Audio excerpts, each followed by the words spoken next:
days throwing. Yeah, they was not putting any pressure on the quarterbacks at all, man. So I'm telling you, this defense right here, we are at least 8-8. If we can get good quarterback play, we're gonna be 10-6. Sure, I'll go 10-6 with Blake Bortles any day. If it's Blake Bortles, hey, I'll be happy. If he come in, he can produce, I'll be happy. But I'm not relying on it because I haven't seen him do it against top competition yet. All right. Here's the deal, though, Bo. Let's put this in like true perspective, and then we can move on. Let's put this in true perspective here. You got brand new scoreboards. You got a brand new pool. You got a brand new GM. You got a brand new coach. You got everything, Corn trying to make it the hottest ticket in the NFL. And if Bortles, say, throws 4 touchdowns in that fourth preseason game, there is no way that Henne starts. No way. I mean, point blank, period, man. If Henne's out there, it's 6-10. If Bortles out there, it needs to be 10-6. That's how I'm looking at it. The only reason I like Bortles over Henne, if I had a reason why I would do it, is because he's more mobile, and with his offensive line not as good as it should be, he can avoid pressure better. That is the only reason I would say to go with Bortles over Henne. It's his mobility. The biggest problem Chad Henne has is he holds the ball way too long. If you don't believe me, look at a game last year where Lagerman was saying, "What's he waiting for? 10 Mississippi." What I'm saying is, what are you trying to say? Bortles actually can run. So if there is pressure, he can get away. He can get out of the pocket and make a play. That's the only reason I like Bortles over Henne a little bit. But I'm still rolling with Henne because I made the bet and I'm rolling. You're losing that bet. It's not. That was an easy bet to win. I'm sorry, Henne's not playing all the way through the season. It's not happening. He's not starting all the way through the season. Not happening. Unless Bortles regresses. If Bortles comes out the next game and plays like crap and Henne plays like superstar material, yeah. I'll go with that. But I don't see how he's going to. I mean, for one, the center is kind of screwing Henne. Thanks. Because if the center plays as bad in game 2 as game 1, we're in trouble. We're in serious trouble. We might as well look for a center out of retirement. We might as well call Meester back for one more year. Right. Bring Meester back. For one more year. I mean, they should have been did that because at least he would have gave us. All right, it looks like you cut out again, Bo.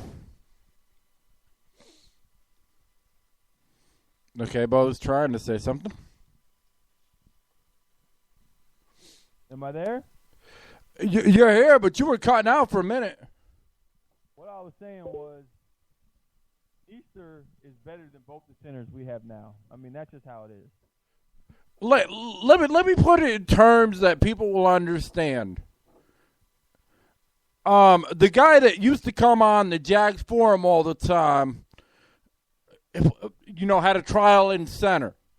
And he was absolutely terrible. But as terrible as he was, he's still better than our current center.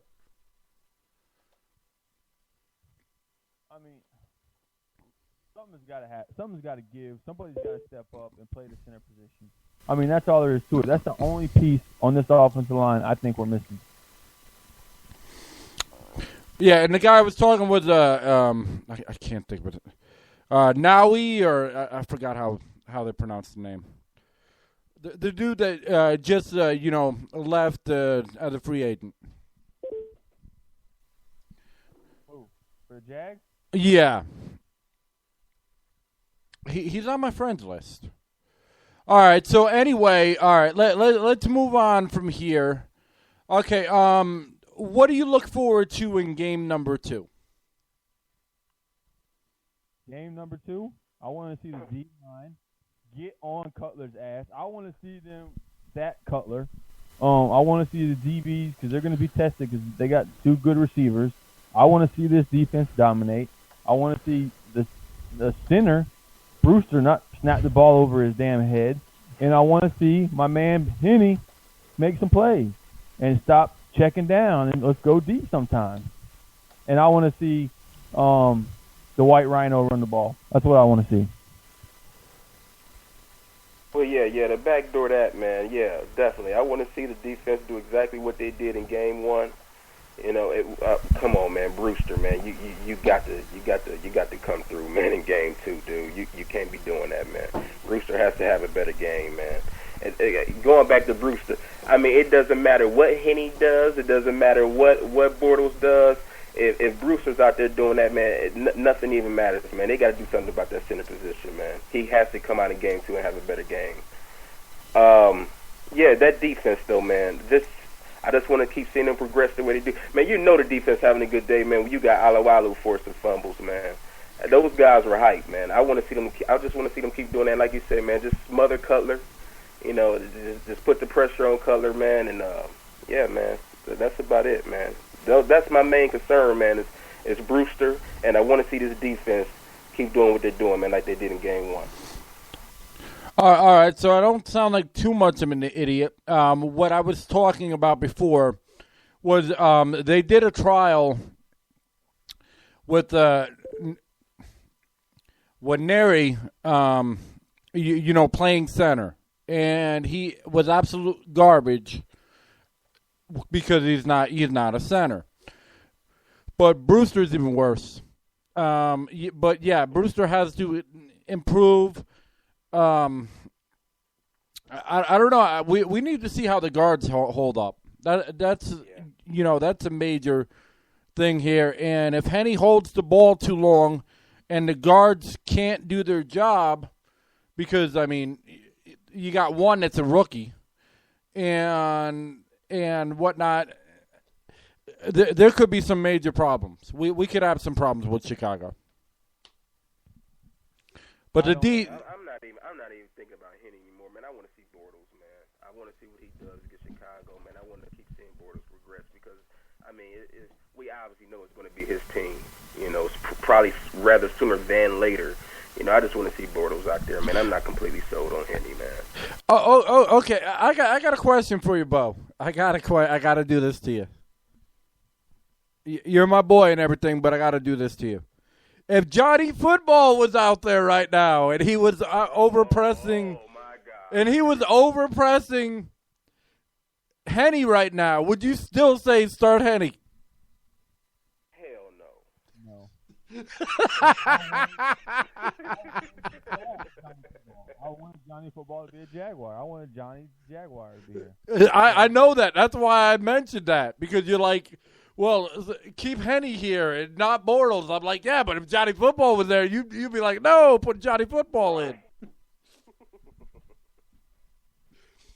Well, I mean, I like Johnny Football. I didn't want to draft Blake Bortles. Put that out there. Well, and I didn't know much about Bortles. And if people go back and, you know, to earlier things, I said that I didn't know much about Bortles.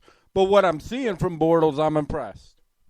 Yeah, I hear you on that 110%. Like, my mouth dropped, man, in the draft, man. You know, when they passed up on Sammy Watkins for that guy, I said, okay, what, do they know something I don't? You know, especially considering the situation with Justin Blackmon. I just knew they were going to get Sammy Watkins. You know, but, hey, they got Bortles, man. He's here. What's done is done. We actually had, you know, steals all over the draft, if you think about it. Yeah. Because we grabbed Lee, who should have easily been a first-rounder. If he plays like 2010, he's easily a first-rounder. We had a great draft.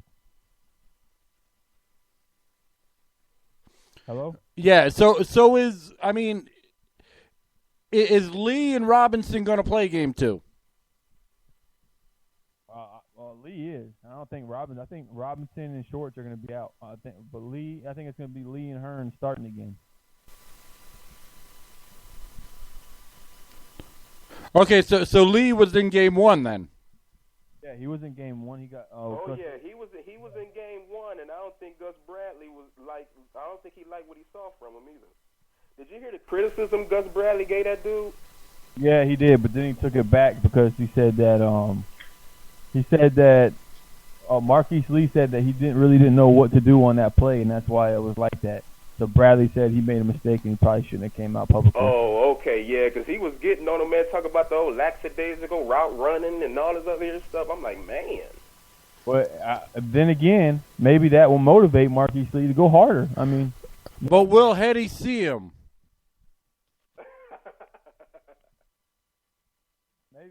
Maybe that's why he passed the ball off to the fullback. How about Mercedes Lewis? I mean, what did he do? Oh, he's still looking terrible. I'm sorry, he's still looking terrible. He's worth $9 million? Really? No, he's not. He's not. He's not even worth 3 at this point. I mean, yeah, he made that. He made that one. Good catch. He makes catches every once in a while. He flashes, but he's not a rookie. He's not supposed to be flashing. He's supposed to be making catches left and right. I think he's still concentrating too much on his MMA career rather than football because that catch that that got tipped and he couldn't catch. Come on now. This is Lewis. He's supposed to make them routine catches like nothing. It's time to put him on the trading block. I'm sorry. I'd rather go with Harbor or the rookie because $9 million, we can get a 5th or 6th round pick for him. I would take it. He's making too much money. New England would take him. I mean, he would fit their system. Well, he's one heck of a blocker, though. That's why they've kept him so long. $9 million? When is he ever healthy? I mean, how long is he going to be hurt? Like, him and Cecil Shorts, it's time for them to hit the door. Hey, once again with Cecil, man, I understand what you're saying, but concussions can happen to anybody. Yeah, but hamstring, right toe, I mean, it's always something with him. But what are you going to do all year? Are you going to go with Hearns is doing well, don't get me wrong. But are you going to go with Hearns and Lee and Robinson? I mean, but look, it's his free agent year. This is it. How much money are you going to pay this guy? He's going to want $7-8 million a year, and he's not worth that much. I wouldn't pay him more than $4 million. And you're talking about Shorts again. I'm talking about Cecil Shorts. He's going to want a big time deal, and he's not worth it. Well, I mean, he's not going to stay in Jacksonville. There's no way he'd stay in. Because we just drafted Lee and Robinson. There's no way. And plus, we have Sanders whenever he comes back. In Game 4 or Game 5. I believe what's he supposed to be back in Game 4, Bo? He's gonna Game 5. He'll be back. All right, Game 5. All right, so we have Sanders, we have Lee, we have Robinson, and then if Blackman ever comes back, I don't think the league will ever let him play again. I think he's done. They can work right through him. He's done. Oh man, I think that is bull crap because you know what? What's his name? Beat up his wife, and he gets 2 games. This guy gets caught with marijuana, which is legal in some states, and he's getting suspended all these games. It's ridiculous. It is just something is not right about this Godell guy. He don't like Blackman. Blackman must have pissed in his Cheerios or something. Well, Blackman should just beat up a woman, and he would only got 2 games. Wow! Yeah, you know what? And I'm interested to see what happens with this Josh Gordon situation too, man. Over here, so. Well, I mean, the problem you have with that is, Goodall is. He's not even from America. I hate to say it like that. Okay, Josh Gordon. He failed the drug test, and he had a DUI this year. Yeah. There's no way he should be able to play this season if Blackman cannot play. I mean, let's be fair. Well, Blackman got Blackman got set up. If you watch that video, we went over this before, but just in case Chuck P hasn't seen the video. The cop sits there for 4 seconds at a turning light. I know if it's me and I get a left turn signal and I don't turn, I'm holding up traffic. Yep. Cop sits there, waits for Blackman to pass.